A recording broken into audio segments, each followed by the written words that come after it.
Today, we're going to pull back the curtain on a world of incredible wealth, intense secrecy, and just, well, staggering risk. We're talking about the world of private banking. So let's just jump right in with a question. If you had, say, almost £2 billion, and you really, really wanted to keep it on the down low, how would you even do that?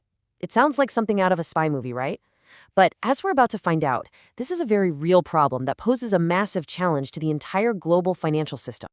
And to figure out how something like this can even happen, we've got to step inside the super exclusive world of private banking.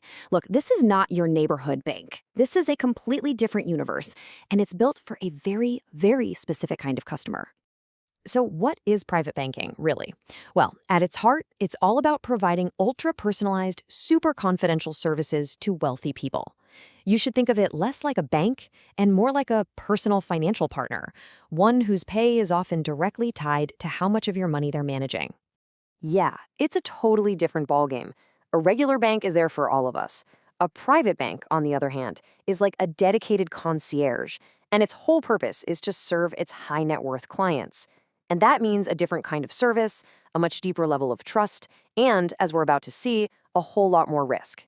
But here's the crazy part. The very things that make private banking so appealing, the trust, the secrecy, that personal touch, are the exact same things that make it so incredibly easy to exploit. It's like the perfect recipe for risk.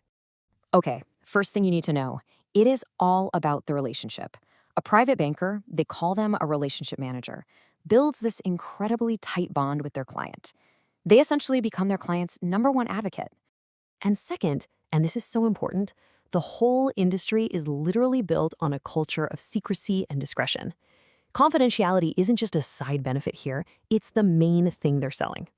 So you've got this deep personal trust on one hand and intense secrecy on the other. But here's the billion-dollar question. What happens when those exact strengths create the perfect storm? An environment where it becomes dangerously easy to bend or even break the rules? Well, this combination creates a really high-pressure system.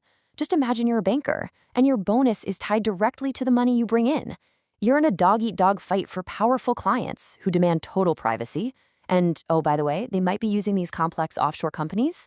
The pressure to just look the other way, to put that relationship ahead of the rules, it becomes enormous. And that's exactly where the system starts to crack.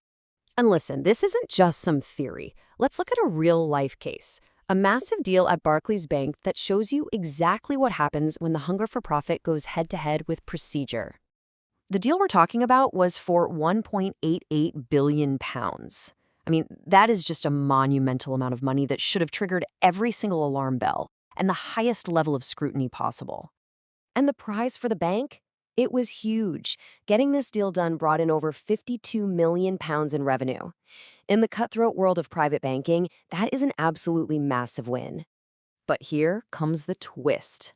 The fine from the financial regulator ended up being £72 million. You heard that right. The penalty for doing the deal wrong was way more than the money they made from it in the first place. So where did it all go wrong?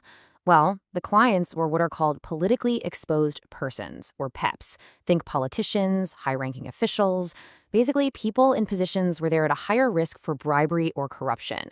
The law says banks have to do extra, super thorough checks on them. Instead, Barclays did the exact opposite. They actually gave them less scrutiny than a regular customer. The regulator didn't mince words. Their conclusion was blunt. Barclays chose profit over compliance.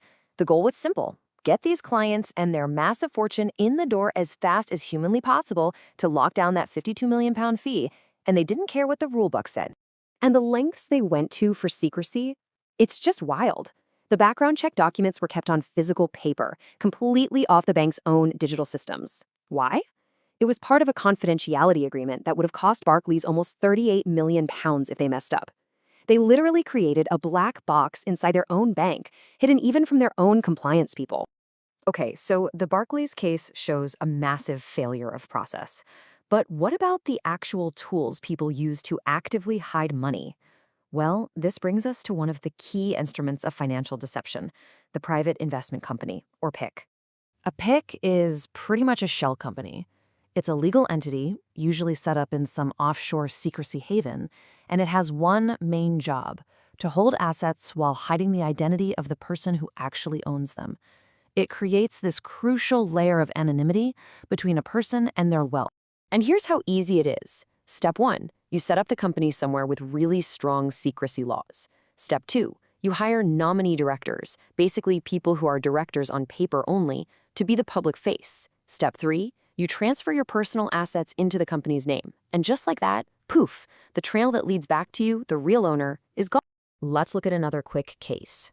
Bank Leumi actually helped more than 1,500 of its U.S. clients hide their assets from the taxman.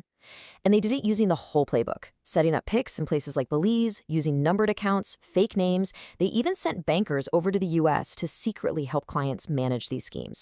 So we've seen a process failure at Barclays, and we've seen the active use of deceptive tools with Bank Leumi. What's the big takeaway here? It really all boils down to one thing. The consequences for getting this wrong are huge, and compliance just isn't optional. The first, most important lesson is this. The drive to make a profit can never, ever be an excuse to just ignore the law. As Barclays found out the hard way, the fine for breaking the rules can completely erase any money you thought you made. And here's a really interesting little detail.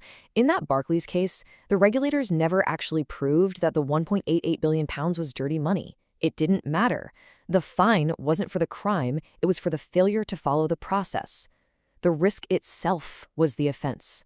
It just goes to show you can get hit with massive penalties just for not doing your job right.